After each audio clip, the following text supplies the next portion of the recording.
morning, my dear children. Today is 19th and I welcome you to economics class. This video is meant for class 10 A and B. We are here on chapter number 5 and what we were discussing were the factors of production, and in this lesson we are discussing capital very specifically, and later we will be discussing entrepreneurship also. We will discuss capital and entrepreneur. Today, capital formation is the topic we are going to discuss. This is point number 5.2, which means this lesson number 5 and point number 2 is called capital formation. What is capital formation? Capital formation refers to the addition to the capital or addition to the stock of capital. It's a simple process where the capital is increased. Every now and then something is added to the capital. That is called capital formation. So increase in capital over time. Whenever you have a little saving, you pile it up, you add to the pre-existing capital. That is called capital formation. There are 3 stages of capital formation. That means how is capital formed? So the process of capital formation involves 3 important stages. First stage is called generation of saving. Second stage is mobilization of saving, and the third stage is investment. What is generation of saving and how is saving generated? For this you need to understand what is a saving. Saving is that part of disposable income that is not spent on consumption. So it is a disposable income, but that is not used on consumption. If I have got 10,000 and if I happen to use 4,000 on consumption, the remaining amount is a disposable income that has to be used, but not on consumption. Okay, so that 6,000 is called saving. So how is saving generated and who generates saving? Saving is generated by one and all in a country. Saving is in fact generated by those people who are earning. Okay, so in fact to survive we must earn, and everybody is an earner. Maybe the one who is your guardian, you may not be doing so because you are underage, you are a minor, but a time will come when you will start generating income and hence saving.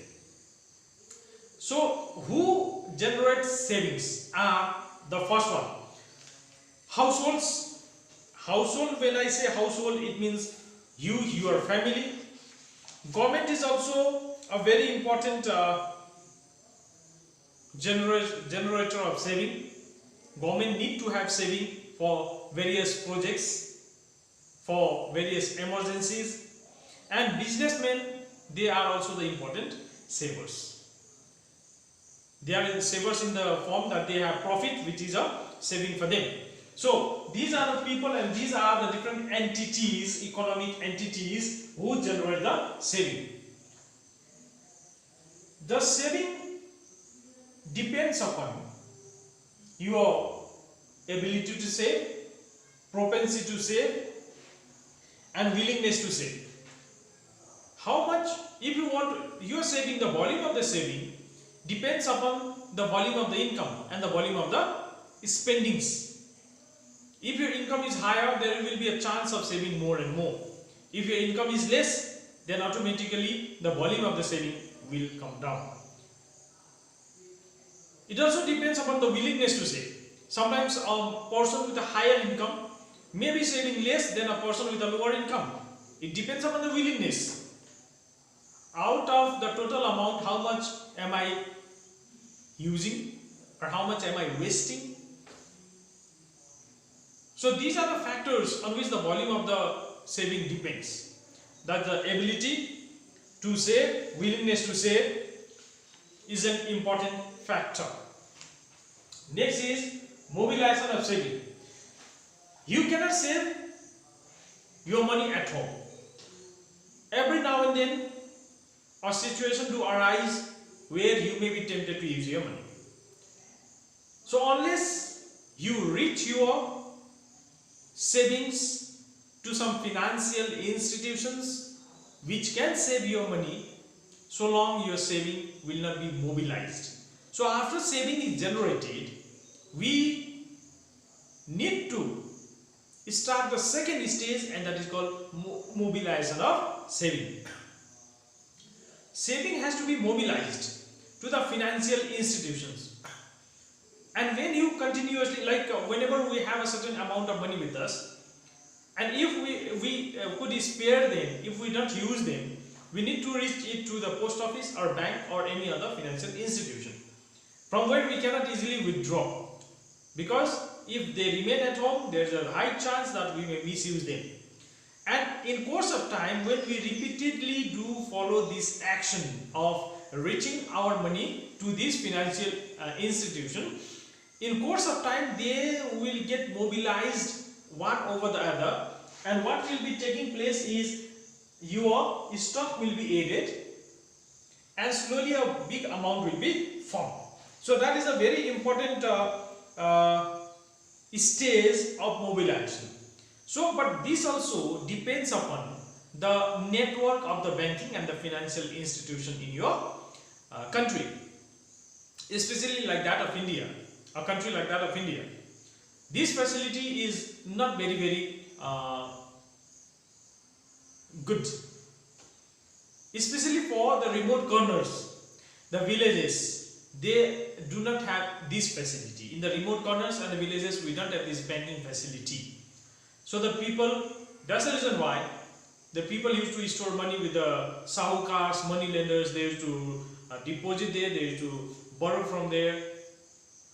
Government is trying to reach every corner, but still there are the villages. In villages, this mobilization of saving is still a big problem.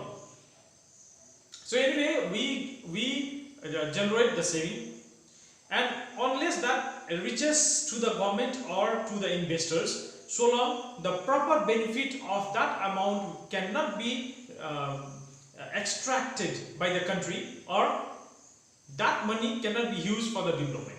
So the moment we mobilize, it reaches to the bank, and the bank also invests it in the shares, in the bonds, in the debentures, or in various other places. The bank also, or the financial institution also use them, and then it goes to the market and the country gets the benefit. Then after this stage, we move on to the third stage, and that is called saving. So your money has been mobilized, a small saving has been accumulated, and something substantial has been formed, out of which you, when the moment you use it for some purpose, you become an investor. And that is the end of the process of capital formation. The capital has been formed, it is in your hand, and the moment you use it, you become an investor. It has to be used in such a way that the production takes place, and it is only because of the production that your country prosper. It is because of the production that the employment is generated, the raw material is used, and the country will definitely prosper. So this is the various stages involved in the capital formation. So dear children, in this short video you learned about the capital formation, its meaning, and the stages of the capital formation.